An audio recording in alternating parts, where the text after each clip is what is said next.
बिस्मिल्लाहिर्रहमानिर्रहीम। अस्सलाम वालेकुम। इसारान का सलाम कबूल कीजिएगा। इसारान यूट्यूब चैनल, फेसबुक पेज और टिकटॉक पे आपको खुशामदीद कहता हूँ। प्लीज़ मेरे चैनल को ज़रूर सब्सक्राइब कीजिए। शाद रहें, आबाद रहें। पाकिस्तान से बाहर रहने वाले पाकिस्तानियों के लिए बहुत बहुत बहुत दुआएं। आज 1 जून है, सोमवार है, पहला दिन है हफ्ते का, 15 जिलहज है, यानी जून आज से शुरू हो गया। अल्लाह ताला गर्मी में काम करने वाले जो मेरे बहन भाई हैं और मेरे स्पेशली सड़कों पे काम करने वाले, रेड़ियाँ लगाने वाले, कारखानों में काम करने वाले, अल्लाह सब की खैर कर। आज का जो वीलॉग है इसमें दो बड़ी इंपॉर्टेंट चीज़ें हैं सर। मैं तो समझता हूँ बड़ी ही इंपॉर्टेंट है। एक तो वैसे चले आगाज इसी से कर लेता हूँ कि आज केपी में पार्लिमानी पार्टी का पीटीआई का इजलास हो रहा है। अफरीदी साहब उसे चेयर कर रहे हैं। इस इजलास की अहमियत इस तरह समझ लें कि एक तो अफरीदी साहब के खिलाफ जो बगावत हो रही है आज के इजलास में वो ज़रा क्लियर हो जाएगी। दूसरा ये कि कल मंगल है और मंगल को उन्होंने बहुत बड़ा ऐलान किया। अब इस पार्लिमानी पार्टी में क्या फैसला होता है बड़ा इम्पोर्टेंट है। दूसरा ये कि हमारा एक बड़ा जिस पे पूरा पाकिस्तान जो है डिपेंड करता है, मैं समझता हूँ पूरा पाकिस्तान एक ही वजीर पर डिपेंड करता है। तो जो शराबी हुए और शराब पीता हो और दफ्तर के अंदर बैठ के शराब पीता हो और दिन में भी शराब पीता हो तो क्या करता हो, पाकिस्तान का क्या फ्यूचर होगा। और ये कौन सा मिनिस्टर है जो इतना तगड़ा है कि वो सारा दिन वहां दफ्तर में बैठ के शराब पीता है और जनाब अली उससे बात ही नहीं हो सकती क्योंकि वो शराब में टुन होता है। ये बहुत बड़ा एक इंकिशाफ है जिस पे मैंने आपसे बात करनी है। और ये इस पर डिपेंड करता है ये बात कि यार क्या हम वाकई हमारा सिस्टम जो है वो ऐसे लोगों के हाथ चला गया है। अल्लाह माफ़ करे जिन्होंने साड़ी होश की थोड़ी उन्होंने अपनी होश नहीं होती। भुट्टो ने एक दफ़ा कहा था कि मैं थोड़ी सी पीता हूँ तो क़यामत मच गई थी। अब ये इतना बड़ा दावा इंकिशाफ सामने आया तो इसके ऊपर तो बहुत रद्द अमल होना चाहिए। लेकिन मैं हाल शायद उस अब अमेरिका के डॉलर नहीं है जो हम उलमाए हक की जेब में जाते और वो इसके ऊपर तहरीक चलाते। बड़ा इंपॉर्टेंट टॉपिक है। और तीसरा इंपॉर्टेंट टॉपिक ये है कि बीबीसी ने तो बम फाड़ दिया है।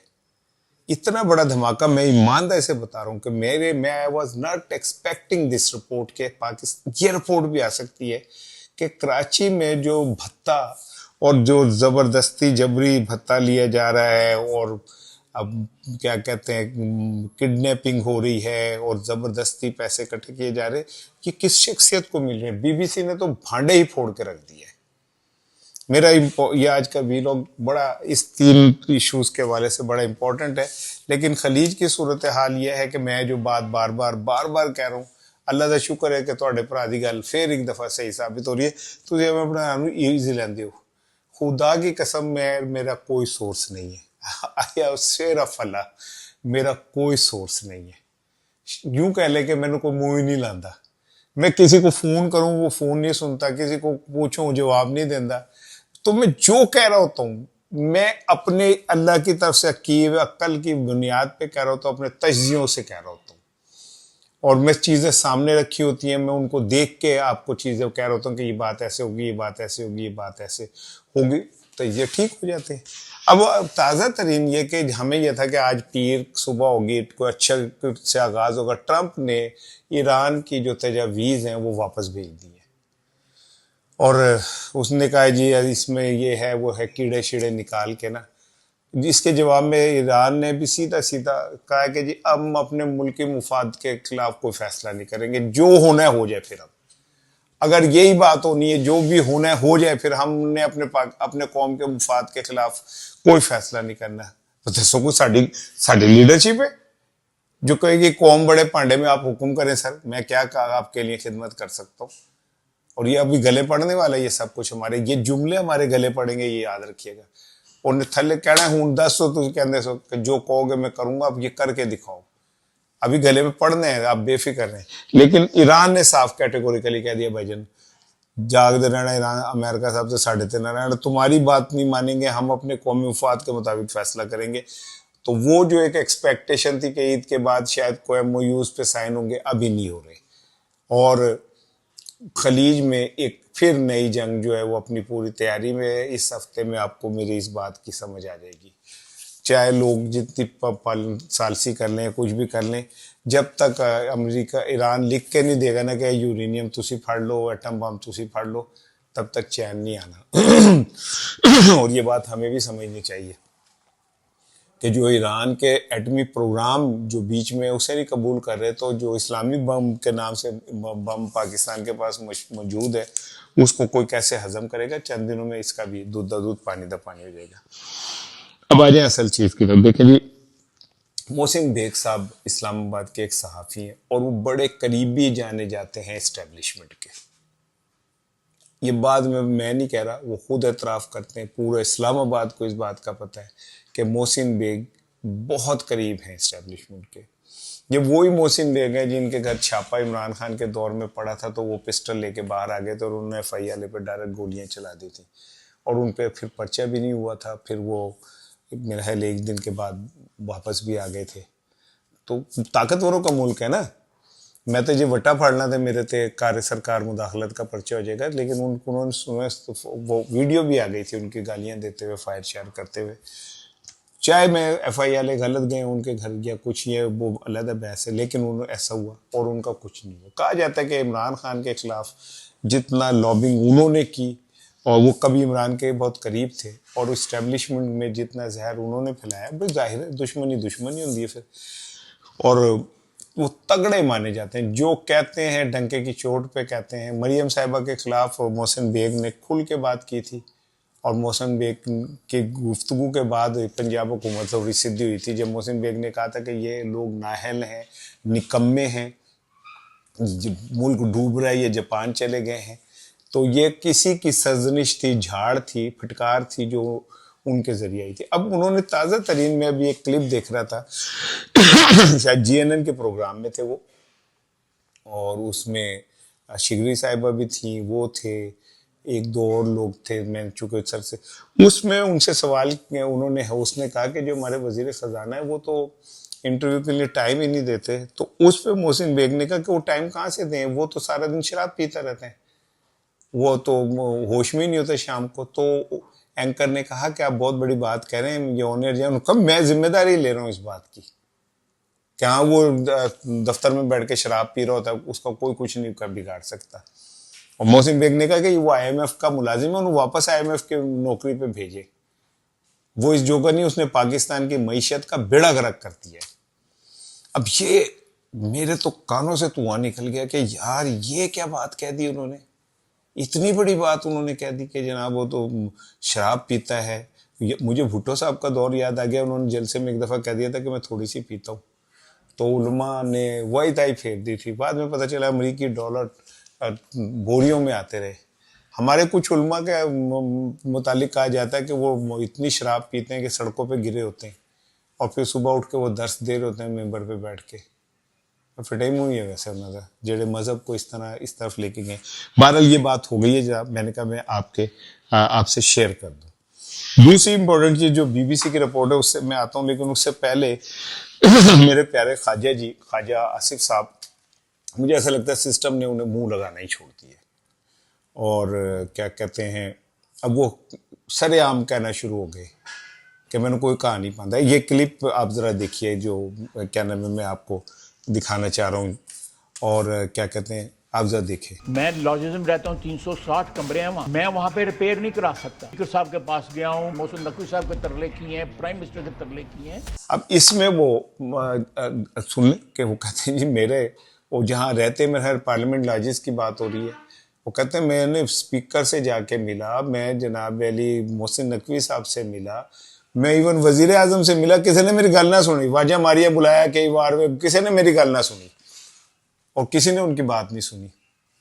तो बड़ा एक वो है कि भाई क्या सिस्टम ने ख्वाजा आसिफ को मुंह लगाना छोड़ दिया है।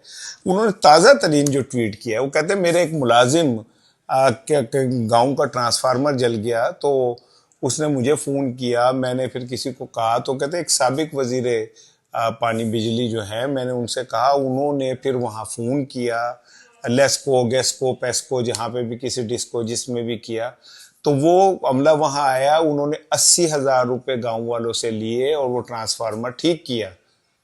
अब आप समझिए कि ख्वाजा आसिफ बहुत दिनों से इस सिस्टम के करप्ट होने के और इस सिस्टम के को एक्सपोज कर रहे हैं। पहले उन्होंने कहा ये हाइब्रिड निज़ाम है, इसमें कोई शक ही नहीं है कि हाइब्रिड निज़ाम है, एस्टेब्लिशमेंट और हम मिलकर हुकूमत चला रहे हैं।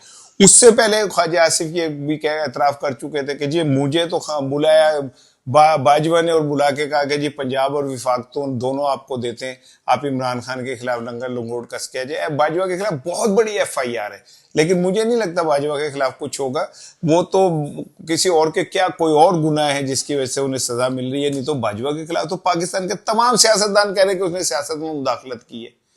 लेकिन बाजवा के पता नहीं चले, अब इस गोल तो कुछ ना बोल पाई, मैंने की पता बड़े लोगों की गल्लां नहीं, मैं नहीं बोलना चाहिए। वो बड़े लोगों की बड़ी बातें होती है, बड़े बड़े शहरों में ऐसी छोटी छोटी बातें होती रहती हैं सेनोरिटा, तो मैं क्यों इसमें वो करूं। लेकिन ख्वाजा आसिफ साहब ने फिर इसके बाद इसराइल के खिलाफ भी ठोके टेका के, सिस्टम की करप्शन के ऊपर भी ठोके, फिर सिस्टम की करप्शन के ऊपर उन्होंने एक ट्वीट करके मुंह पे कालक मल दिए सबके कि तुम्हारी असल औकात ये है कि एक साबिक मिनिस्टर के कहने पे जो काम है वो अब्डा के या लेस्को के वहाँ पहुंचे हैं, तो उन्होंने भी 80,000 रुपये जो है ले लिए। अच्छा, वो पीपल्स पार्टी वाले जो हैं अफजल चंद साहब, वो भी कहते हैं कि जी ट्रांसफार्मर चोरी होते हैं, वो वापडा वाले खुद चोरी कर रहे होते हैं।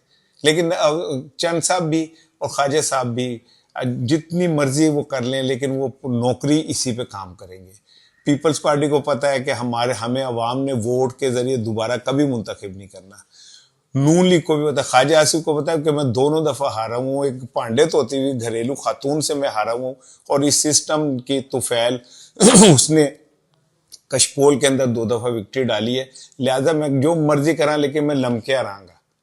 आपने कभी वो, अब तो हालात बेहतर हो गए, कभी हम इस बसों में सफर करते थे तो खुदा की कसम से 5% हमारा बस के अंदर होता था वो जड़ा ऐसी डंडा ही फड़े होंगे सी, तो 95% हवाई लमके होंगे था। ये वही लोग हैं सारे, ये खराती हैं सारे। लेकिन मुझे ऐसा लगता है कि सिस्टम ने ख्वाजा आसिफ की इन ट्वीट्स और उसके बाद मुंह लगाना छोड़ दिया है, और ये बेचारे अब सारे पासे आवाजें देते फिर रहे। आखिरी सुन लीजिए, BBC की रिपोर्ट है। BBC की रिपोर्ट कहती है कि भी और तहकीकात भी जो हुई है उसके मुताबिक वो कहते हैं कि जो लंदन में बैठा हुआ अल्ताफ हुसैन है, जो समझते हैं कि जो अल्ताफ हुसैन कराची की सियासत से फारिग हो गए, उनकी इतला के लिए अर्ज है कि अल्ताफ हुसैन इतना तगड़ा है लंदन में बैठ के कि उनके लिए मुख्तलिफ सरकारी महकमों से, तरक्याती इदारों से, निजी शोबे से भत्ता, जबरी वसूली, अरबों रुपए जो है इकट्ठे किए जाते हैं। बल्दियाती इदारों से, टाउन से, वाटर बोर्ड से, बिल्डिंग कंट्रोल से, फैक्ट्रियों से, वो कहते हैं जी हर जगह से जो भत्ता इकट्ठा होता है, अल खिदमत खल्क कमेटी जो है उसके जो खर्चे वर्चे और सारा कुछ है, और ये जो है ये जाते हैं अल्ताफ हुसैन के पास।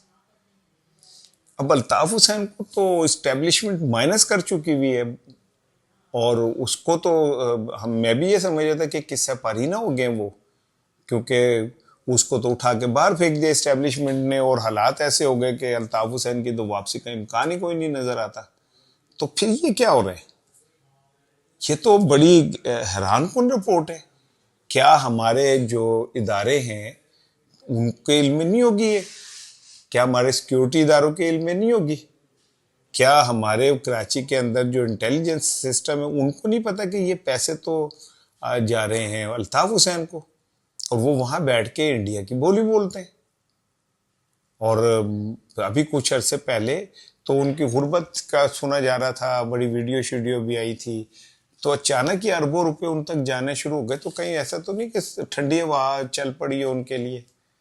MQM के जो अरकान कराची में मौजूद हैं, उनके कोई पता नहीं कैसी कौन कौन सी जमातें बनाई गई, कौन कौन सा हुआ। इतलात ये कि MQM की जो आधी लीडरशिप है वो अल्ताफ हुसैन से राब्ते में, और अल्ताफ हुसैन उतना ही तगड़ा है, उतना नहीं होगा तो चले आधा लगा लें, तगड़ा वो अल्ताफ हुसैन कराची में आज भी उतना ही है। जब तक कराची में जे महाजिर का नारा लग रहा है, मुझे नहीं लगता अल्ताफ हुसैन को आप माइनस कर सकते, क्योंकि आप कराची के अंदर जो हकीकी लीडरशिप है उसे पनपने ही नहीं देते। एक जमात उठी जिसने कराची में पहली दफा MQM को वाकई चैलेंज किया, उसका नाम था PTI। पीटीआई ने क्लीन स्वीप किया, लेकिन आपने उन्हें सीटें नहीं दी। जब आप उन्हें सीटें नहीं देंगे, फिर आपने कोटा किया। एमकेएम के कोटे में पता नहीं कितनी 18 के 22 सीटें आई, जो एक सीट भी नहीं जीत सकते थे। पीपल्स पार्टी के कोटे में कितनी, अगर मुल्क ने कोटे से चलना है और हमने सीटें कोटे से बांटनी है, तो फिर इलेक्शन के ड्रामे बंद करने चाहिए। गिलगित बल्तिस्तान में जो कुछ भी हो रहा है, मैं आपको बता दूं कि अगर वहां पे आग भड़की तो बुझाना मुश्किल हो जाएगी। लेकिन शायद जो ऊपर बैठे हुए लोग हैं वो समझते हैं कि इमरान खान को उस तरह नहीं हराया जा सकता, बस इसी तरह हराया जा सकता है कि मुसलसल मुसलसल मुसलसल इमरान खान के लिए कुछ इस तरह किया जाए कि उसके रास्ते रुके। उसके दौरान रास्ते रुक ही नहीं रहे। ये अल्ताफ हुसैन वाली जो रिपोर्ट है ये बड़ी भयानक है। कराची में अल्ताफ हुसैन के दौर में एमकेएम में जो कुछ भी हुआ वो पाकिस्तान का शर्मनाक बाब है। मुझे अच्छी तरह याद है 12 अक्टूबर को ही कराची में कत्लो खून हुआ था ना, जब इफ्तिखार चौधरी गया था। पूरी दुनिया में मैंने अपनी जिंदगी में कभी इस तरह की खाना जंगी नहीं देखी जिस तरह की मैंने उस दौर में कराची में देखी थी। कराची में जितना भत्ताखोरी, चाइना कटिंग, पर्ची माफिया, आपको पता है एक दौर था इन साहिबान का कि अगर आपने 3 बकरे बांधे तो वो आके एक चिट दे जाते थे कि भाई ये चिट है, ये खा ले, 3 वहाँ फला जगह पहुंच जाए, बकरे शकरे ले जाते सन। और ऐसी ऐसी भयानक स्टोरी है कि आप सोच नहीं सकते। जब लड़ाई हुई थी पठानों की और मुहाजिरीन की, आई एम सॉरी टू से, हम बच्चों को अपनी असल हिस्ट्री नहीं पढ़ाते। मुझे कहते हुए भी शर्म आती है। आज तक कहा जाता है कि पता नहीं कितनी बच्चियां जो हैं लापता हो गई और उनको कभी नहीं पता चल सका। हम मुसलमान हैं, हम पाकिस्तानी हैं, और हमारी औकात और हरकत आप अंदाज़ा कर लें ये है। मुझे नहीं पता कि पाकिस्तान के ऊपर बैठे हुए लोगों ने पाकिस्तान के लिए क्या सोचा, लेकिन जो नज़र आ रहा है वो बड़ा भयानक है। अफगानिस्तान के और रूस के दिफाई मुआहदे हो गए। इस दिफाई मुआहदे के तहत रूस अफगानिस्तान को जदीद फ़िज़ाई जो है ना वो निज़ाम फराहम करेगा। अब आप समझें कि अफगानिस्तान में जो पैदल फौजें हैं वो कामयाबी हासिल नहीं कर सकती। अमेरिका भी मार खा गया, रूस भी मार खा गया। उसकी सिंपल रीज़न ये थी कि वो गोरिल्ला जंग के माहिर हैं, पहाड़ ये मैकेनिज्म उन्हें पता है। पाकिस्तान ने पिछले दफ़ा जितनी दफ़ा भी स्ट्राइक्स की है वो फ़ज़ाई स्ट्राइक की है, जहाँ से वो मार खाते हैं। हमारी पाक फ़ज़ाइया, बहादुर फ़ज़ाइया ने उन्हें एयर स्ट्राइक से तबाह बर्बाद किया है। अब अगर रूस उन्हें एंटी एयरक्राफ्ट सिस्टम और आयरन डोम जैसा कोई सिस्टम और ये वो दे देता है, तो क्या मतलब हुआ इसका? पाकिस्तान के लिए एक बहुत बड़ा चैलेंज है। पे ये तो खारजा पॉलिसी इंडिया से तो हमारी जंग वैसी रहती है। अफगानिस्तान साहब हमारे खिलाफ जंग के खड़े हुए में, यूएई ने हमारे बंदे निकाल दिए हैं। इसराइल यूएई में बैठ गया, आधे घंटे के फासले पे है। चीन को हम बना रहे हैं तन तो पे वारू, मन तो पे वारू, बिगड़ी बना दे तो रो रो पकारू। ये अमेरिका डंडा लेके खड़ा है तो खारजा पॉलिसी।